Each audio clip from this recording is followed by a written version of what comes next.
Ladies and gentlemen, welcome back to my channel. I'm Marissa and today I am doing my February wrap-up. So I read 15 books in the month of February. So the first book that I read was The Help by Katheryn Stockett, and if you don't know what that is about, it's basically a historical fiction and it is set, I can't even remember the time period. It was after slavery was abolished in the United States, but basically segregation was still going on.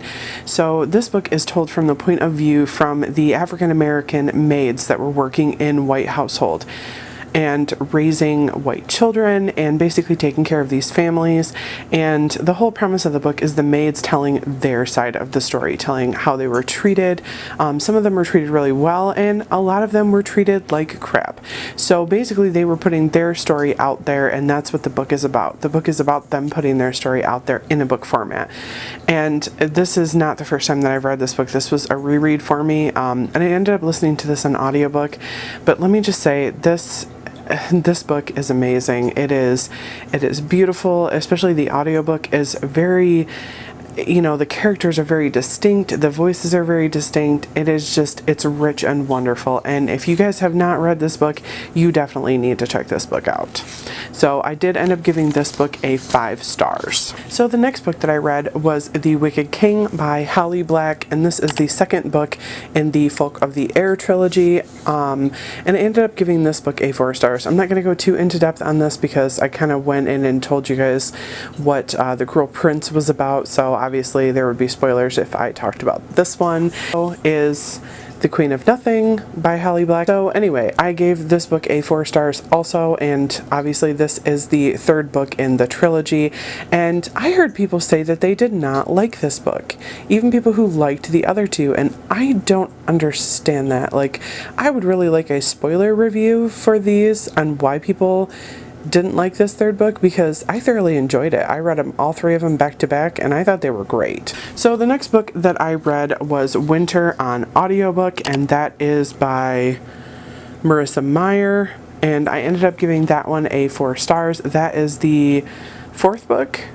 Yeah, that is the 4th book in the Lunar Chronicles series by Marissa Meyer, and I really ended up enjoying that. That is like the chunkiest book out of the series. Obviously, can't go too into depth on that because spoilers, it's the 4th book in the series. But needless to say, I did end up enjoying the whole series. Like the Folk of the Air trilogy, it is basically just like a light, fluffy series. It's not supposed to be taken seriously. It doesn't take itself too seriously, and obviously they are fairy tale retellings, loosely based fairy tale retellings, kind of like sci-fi-y, and I really enjoyed them. So the next book that I picked up was The Lair of Dreams by Libba Bray, and this is the 2nd book in the Diviners series. And I picked these books up because everybody on BookTube was raving about how good they were, how much they enjoyed them. I don't know about anybody else who watches my channel, but I have a hell of a time getting into these books for some reason. I don't know why. It took me like halfway through the Diviners before I actually enjoyed the book, and the same thing with this one. It was so hard. I literally had to like force myself to keep reading these because they're just, I don't know, they're so difficult to read for me for some reason. The 3rd book, I've tried to start that and I just for some reason, like, I can't bring myself to DNF it because I paid for it, but at some point I might have to because I'm just not enjoying them very much. So I did end up giving this a 3 stars because I thought the story was good. I think maybe the writer just goes way too into depth and over explains the crap out of everything, and like there's so much build up and then the action is like 10 pages or something. So maybe that's my problem with these. Yeah, looking back, it probably is my problem with these.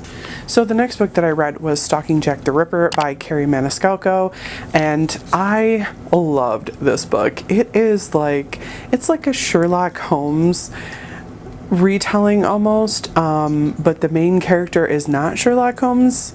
The main character is basically essentially Dr. John Watson, only female, and these are like a young adult kind of thing, and let me just say, they're so good. I really, really enjoy the two main characters. I enjoy their interactions. I enjoy, you know, them solving these crimes, and it was just a really, really fun read, and I'm reading the second book right now, and I'm really enjoying it. So the next book that I read was Taken by Benedict Jacka, and that is the first book, I think, in the Alex Verus series, and I just filmed a whole video on the Alex Verus series versus the Harry Dresden series.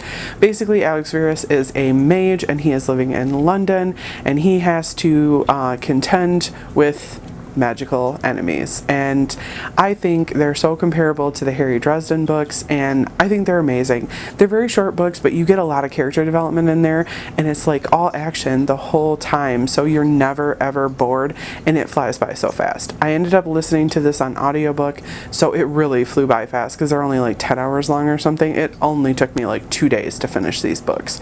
So these are definitely a must read for anybody who is a fan of the Harry Dresden books or just likes the urban fantasy. The next book that I read was The Vampire Academy by Richelle Mead. This is a reread for me, and anybody who has read these books knows that they are cheesy, they are problematic, but you know what? They're all good fun. I basically used this as like a palate cleanser between books because I was kind of going into a reading slump, and I just felt like picking this up. And of course, I know exactly what happens in here. It's about these girls who are at a vampire academy for teenagers, and Lissa is basically the main character. She is a princess, and Rose is basically her bodyguard, and they are a bonded pair, and they are just trying to survive high school basically, but a lot more like magical assassins come to high school. So they're definitely an interesting read. A lot of people think that they are cheesy and problematic, which is fine. Everybody's entitled to their opinion, but I thoroughly enjoy these books. So eventually I'm going to do a reread of the whole series. I'm just kind of spacing it out. So the next book that I read was My Husband's Wife by Jane Corry. In this book, I also ended up giving a 4 stars. You can see a theme here. A lot of these books I gave 4 stars this month.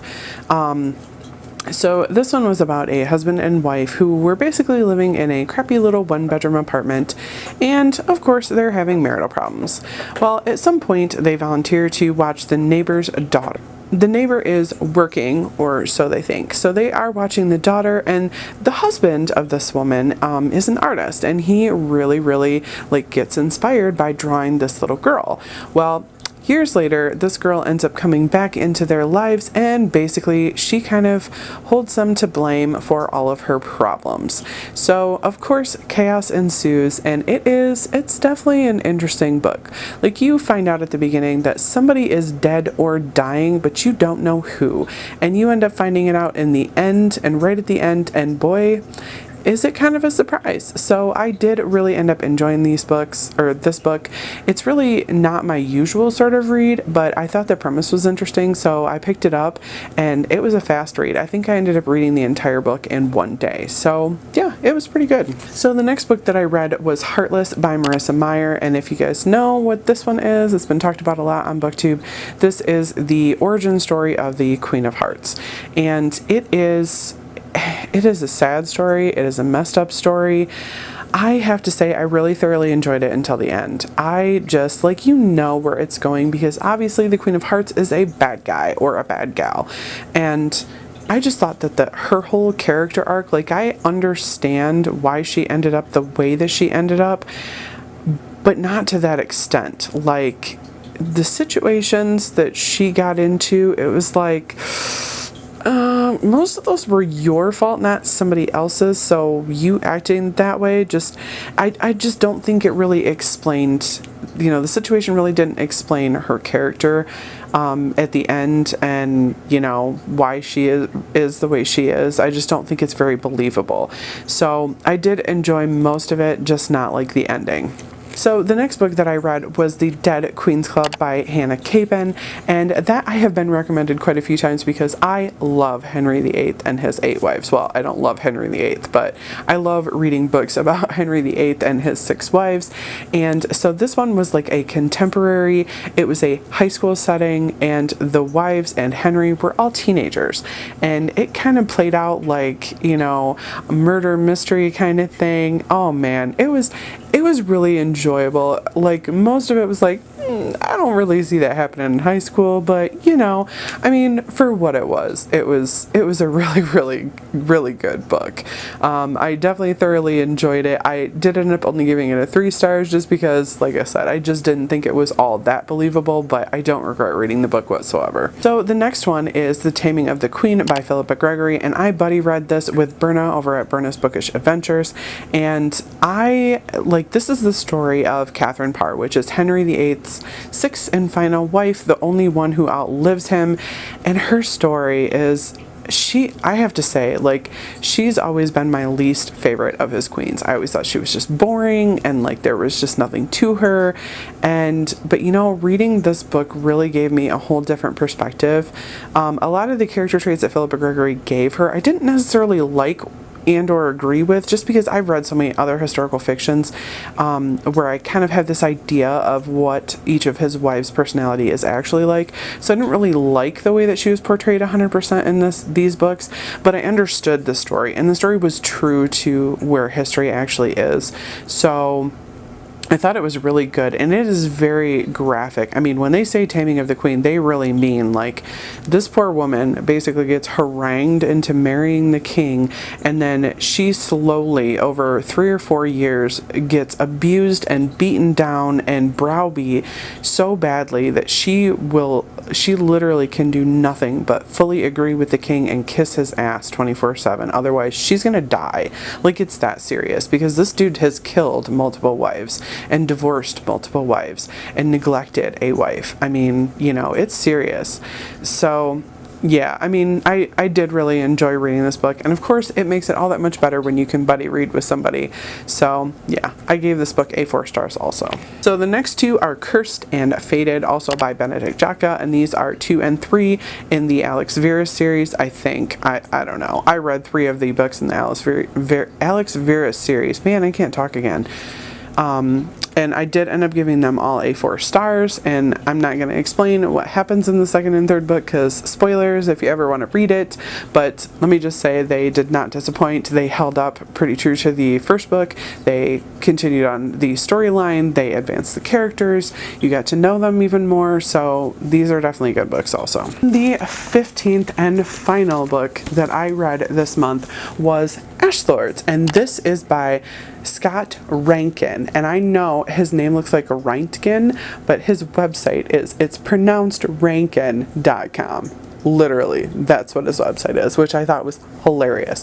So yes, Scott Reintgen wrote Ashlords, and basically this is about a couple of races of people. Well, there's 3 different races of people. There is the Ashlords, who are like the overlords, the nobility, if you will, on this planet, which I don't even think is really Earth, but they were gifted by their gods these phoenix horses, and every year they do this basically race, and usually I think it's always teenagers, but it's not really deadly on purpose, but it can be deadly. I don't know. I thought this book was good. I did enjoy the story. I enjoyed, of course, I'm a horse lover, so I enjoy anything with horses in it. I enjoyed the race, which took up most of the book, which was very nice. But there is an undercurrent of political things going on, of war going on, which you really kind of see arc out at the end. And this is the first book in a series, so I'm actually excited to pick up the next book in the series when it comes out. I believe it comes out in 2020 or 2021, one of the 2.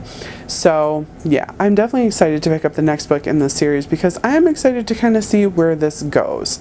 And these covers are gorgeous. Like, I mean, literally the horse on this cover, like, I would keep this book just for the cover. And the second book's cover is blue, like a blue horse. Oh man, that's just as gorgeous. So If nothing else, I'm just collecting these because they're pretty. So anyway, that is all I have for you today. I hope you guys enjoyed. Hopefully you heard about a book maybe you'd want to pick up, and I will see you guys in my next video. Bye-bye. Thank you so much for watching my video. I upload every Wednesday and Saturday, and I would really love it if you would like, comment, and subscribe my videos. Have a great day.